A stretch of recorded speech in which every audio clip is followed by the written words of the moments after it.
Many natives pushed the canoe into the sea. About 20 people were on board. Once we were out, many paddles hit the water at the same time, moving us very fast. An hour later, we reached the edge of the giant waves. The huge waves, before they crashed, seemed to stop for a moment, like mountain peaks rising from the sea. At this point, we stopped paddling. The wave's strong turning force pulled the canoe, spinning it as it entered the wild water. From the moment we hit the waves, it was a terrible experience, just like when I arrived. I struggled at first, sure that without the natives holding me, I would have been thrown overboard. Soon, I fainted from dizziness. When I woke up, we had passed the stormy area, gliding on calm seas. My friend began untying 2 smaller canoes, clearly getting ready to separate. I stood up, and he pointed to several bamboo tubes, showing they held fresh water. He pointed south, signaling that going that way would lead to land. The other natives put up a mast on my canoe and opened a sail made of thin vines. It worked very well. With their skill, the canoe sailed south with the wind. My friend shook my hand.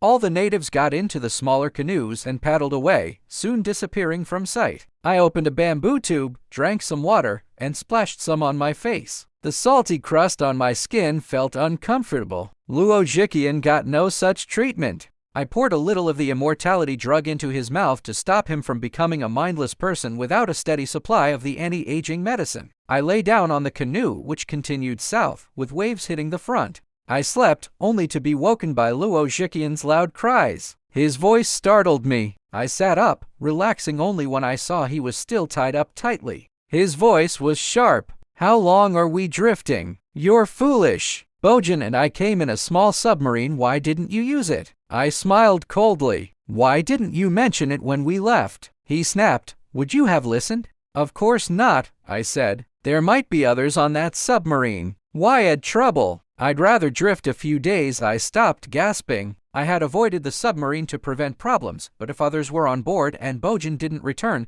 they would surely go to the island to check. That could bring disaster to the natives. I wanted to shout a warning to my friend, but no sound came out. It was too late. The natives were either fighting the waves or back on their island.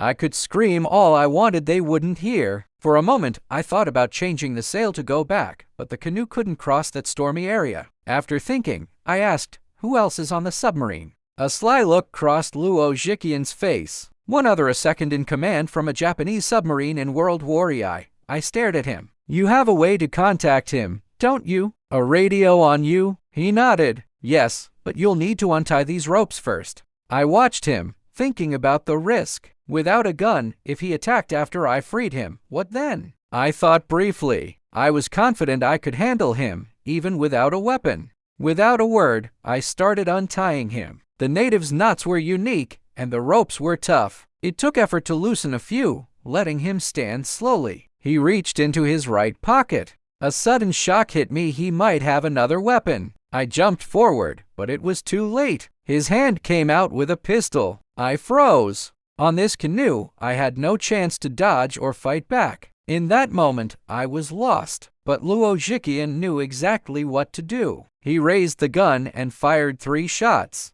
On the vast sea, the shots weren't loud, but 3 bullets hit me. Sharp pain burned my shoulder and left leg. I fell onto the canoe, unable to stand. My arm hung over the side, splashing seawater onto my wounds, making the pain worse. Gritting my teeth, I shouted, "You animal! I should have left you on that island." Despite the 3 wounds, I struggled to rise. But his gun stayed aimed at my chest, holding me in place. Luo Jiqian said coldly, "Wesley, you'll die from blood loss." The 3 wounds on my shoulder and thigh were bleeding a lot. Luo Jiqian was right. If my condition didn't improve, I'd die from blood loss within 30 minutes. I had no way to change that. Even if I risked him shooting me again and fought him, what good would it do? I couldn't stop the bleeding from my severe wounds. The pain was terrible, and a deadly tiredness washed over me, a feeling unique to those facing their end. I had no strength left to fight him. I lay on the canoe, eyes wide, gasping for breath. Luo Jiqian laughed, his voice full of evil. "There's one way to keep you alive," I asked weakly. "What way?" I was at the end of my rope, overwhelmed by incredible tiredness. I just wanted to sleep, no longer fearing death. I wanted it over quickly, yet I desperately hoped to avoid it. That's why I asked, my voice faint. He didn't answer. Instead, he opened a bamboo tube of the immortality drug and poured half into another tube. He pushed it toward my face. "Drink it." I froze. "Drink it all," he said. "Your wounds will heal magically. The bullets in your body will be pushed out by new skin growing. Don't forget this is a super anti-aging medicine, a vitality-boosting immortality drug." My hands shot out, grabbing the tube and bringing it to my lips. I was about to touch the white liquid. But then, a thought hit me. If I started drinking this, I'd have to keep drinking it forever. If I ever went without it for a while, I'd become an idiot, a living corpse.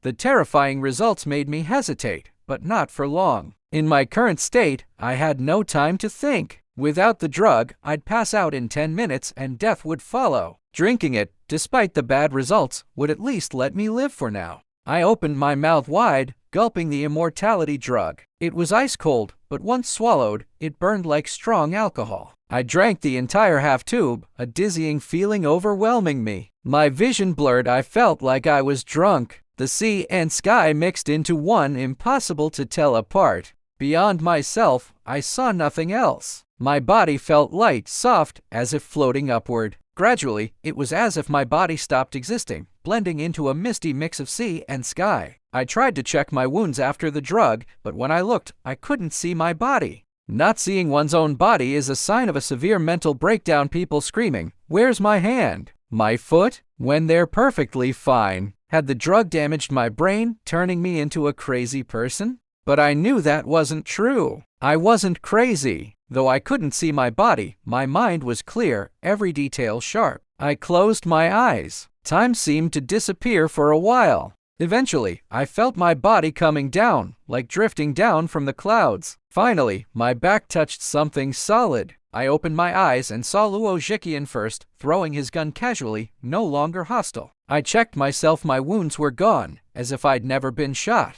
Yet I had been shot. My memory and the bloodstains on my clothes proved it. I struggled to stand, still dizzy but quickly steadying. Luo Zhiqian watched me. "How's it feel?" I shook my head hard, trying to confirm I wasn't dreaming. I was fully awake, not dreaming. But the hazy feeling after drinking the drug, I couldn't remember it. I gave a sad smile, saying nothing. He laughed loudly. "Feels amazing, right? Honestly, it's like the feeling from a strong drug, isn't it?" He asked twice, and I nodded. He was right, it was exactly like that. Smiling proudly, he gestured excitedly. "I bet the islanders first used this liquid as a drug. People everywhere love drugs, and you'll get addicted to this stuff fast." A cold feeling ran through me. I'd drunk the immortality drug.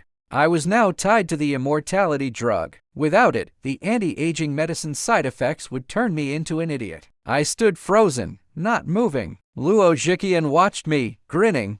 After a moment, he said, "No need to be sad. Come, shake hands, we could be the best partners." His outstretched hand tempted me to grab it and throw him into the sea. But I didn't. What would be the point?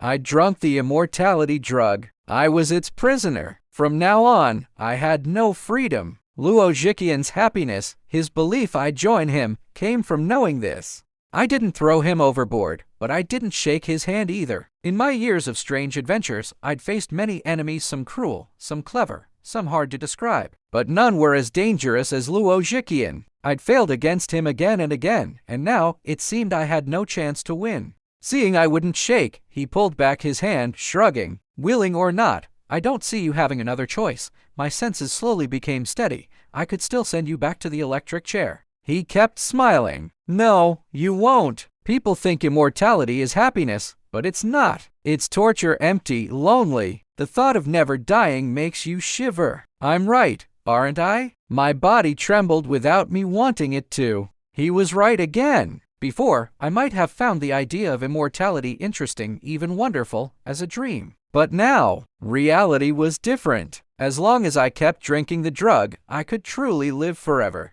Yet the thought made me feel very cold inside. Growing old with loved ones feels natural, but watching everyone around me, including those I love most, grow old and die while I stayed the same, that wasn't happiness. It was disgusting. Luo Zhiqian studied me, saying slowly, "Right, right," seemed to be his favorite word. I just stared at him, feeling numb. He continued, "Immortal people aren't happy. We want someone with the same fate to share our sadness, to comfort each other. I feel it. So do you." He paused, then finished, "That's why you won't send me to the chair." I had no words. He was right. Alone, this emptiness would be unbearable. A companion would make it easier. But I am very rebellious. Realizing he was using this to control me, I instinctively wanted to fight back.